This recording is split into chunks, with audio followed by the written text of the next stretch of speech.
The year was 2014, a year that can be called quite eventful to say the least. The Winter Olympic Games are taking place in Sochi, the annexation of Crimea takes place, Luis Suarez bites defender Giorgio Chiellini in the World Cup, and of course, Oppa Gangnam Style creator Psy gets 2 billion views on YouTube with his popular and extremely repetitive song.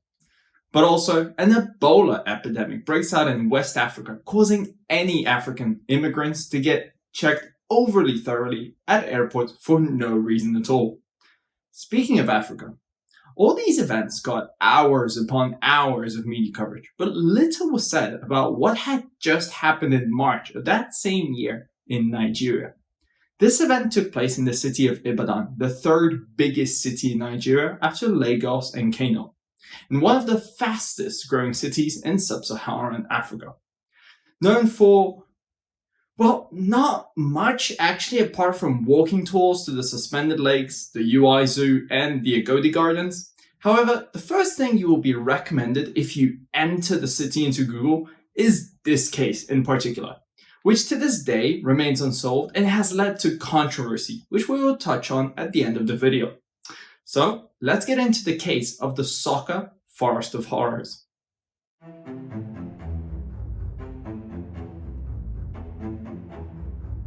It all started when Kazim, a local taxi driver, went missing. His colleagues decided to investigate his disappearance after he last sent distressing messages asking for help, saying he was being held captive in a dungeon in a forest. The group of colleagues gathered and decided to go out and look for him. As they drove out into the Soka Forest, a small suburb of Ibadan, following the same route their colleague had done prior to going missing, they came upon an old, dilapidated building, basically in the middle of nowhere. As they approached, they saw things they wished they hadn't. Surrounding the building, the taxi driver saw multiple men and women severely malnourished and shackled with leg irons and unresponsive. In true horror movie fashion, however, that did not stop them from venturing closer to the building. As they approached the building, they started seeing bones and clothes scattered on the floor in blood. And the stench, an awful smell, came right from the building. The smell of death. Now, fearing for their own lives, the group called law enforcement and waited until their arrival. Once police arrived, the already horrific sights outside the building only got worse as police officers entered the building. You know those moments in horror movies where they discover the gruesome lair of some serial killer with unrecognizable remains of people? Well, that wouldn't do justice to the horrific sights inside this particular building. There were bones, body parts, corpses, organs, clothes, passports, and 15 shackled, severely starved, and unresponsive men and women. A true house of horror. Locals gathered around the building in anger. According to them, they had been informing the police for months about the kidnapping den located in the forest, but their reports were simply being ignored. Police tried to calm the locals down while bringing forensic scientists to identify the remains, a task which they unfortunately simply couldn't even do due to the state of decomposition some of the remains were in. Locals attempted to intervene in the crime scene research, saying there must be a dungeon under the building with captives. Their actions led to the police even shooting tear gas to disperse the crowd while they dug out every inch of land to no avail. Over the coming days, families from all over Nigeria came down to Ibadan in search of their disappeared loved ones. Some received the news they dreaded. Others left with the same questions they had come with. Forensic scientists estimated that around another 20 men and women had been executed in that same old broken down warehouse. The crowd of relatives were irate and wanted answers which authorities could not provide. Therefore, they took justice upon themselves. A man dressed in a flashy way was overheard making a call where he said the words, "Don't come here," and was instantly pounced on by the crowd, who proceeded to burn him alive. Appallingly, this would not be the only incident, as over the coming weeks, another 3 men who were believed to be related to the case were lynched by crowds and almost beaten to death. But the question remained, what the hell had happened here, and why? Police questioned the 23 survivors, the majority of whom could not even remember anything apart from the day of their kidnapping. It was speculated that this was because the kidnapped were sedated, heavily drugged, and had their faces covered with cloth bags once they got there. The men and women who made it out of that hell alive described a very common modus operandi among kidnappers in Africa. In most cases, they stood outside their houses or bars. A car would pull up with multiple men dragging the victim under a false pretense, in some cases pretending to be law enforcement, and in others at knife point or gunpoint. Now, as I mentioned earlier, this case remains unsolved as no people have been officially charged and incarcerated for their involvement in the horror forest.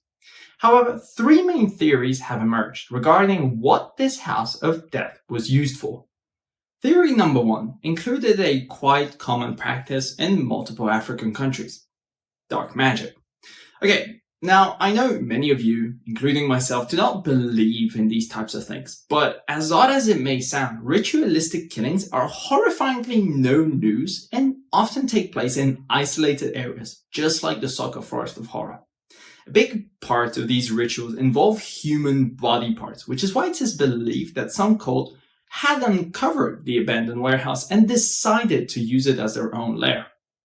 This theory was mainly substantiated by the peculiar findings inside the buildings and the rumors of locals that claimed a group of lunatics often showed up late at night. Theory number 2 was chillingly connected to authorities. You see, the stretch of land belonged to the state government and was given a purpose in 1999. What purpose? Well, they thought it was a good idea to take all mentally ill and deranged individuals out into that forest, away from society. Long story short, out of sight, out of mind. However, there's a dark twist to this theory, seeing as many witnesses were quoted saying they had seen expensive cars show up at night, purchasing what they thought were body parts. This theory led to even further outrage as the relatives of the missing people began speculating that the state was involved in this monstrous case and were making bank off of it. The state answered in the most vague manner I could imagine, saying they had no idea of the atrocities that were taking place in that forest, theorizing that some group of criminals had found the building with the patients and decided to make the most out of the unsupervised institution. This theory seems more plausible, however, the involvement of the authorities has been difficult to prove and denied on multiple occasions. As we all know, whenever any authority is linked to some atrocities, things start to go missing. Footage disappears, witnesses suddenly go silent, and we all know how it goes. The last and least substantiated theory was the den was used by a cannibalistic cult. Even nowadays, multiple arrests are made annually in Africa related to cases of cannibalism. Rumors of this theory emerged in Ibadan after a man was caught carrying 3 human tongues, leading to speculation on a possible black market for human flesh. This theory, although the most appalling, has been discarded due to lack of evidence. In many cases like these, where hell on earth is discovered, authorities often choose to demolish the area and level it completely, in an attempt to erase the barbarities that took place there. Nevertheless, you would never guess what the authorities decided to do with this den that was once a place for kidnapping, torture, and death. Okay, here's the plan. We demolish the building down to the ground, convince the media to stop visiting the area by threatening them, and then we build a secondary school in that same place. That sounds like a good idea. I'm not even kidding though. The authorities literally built an educational institution on top of the graves where over 20 people had been killed and another 23 survivors were tortured and starved. The most ironic part of all this, the school was astonished that their enrollment rate was alarmingly low in comparison to other institutions. I wonder why that might have been. To this day, the case of the Soka Forest of Horrors is being investigated. Relatives of the victims avidly chase away any media and ask the general public to stop digging in their painful memories. Which of the theories do you think makes the most sense? And who do you think is responsible for all of this? As always, thank you for watching. Leave a like, comment, and subscribe. This was the case of the Soka Forest of Horrors. My name is Nick, and this is Homicide Harbor.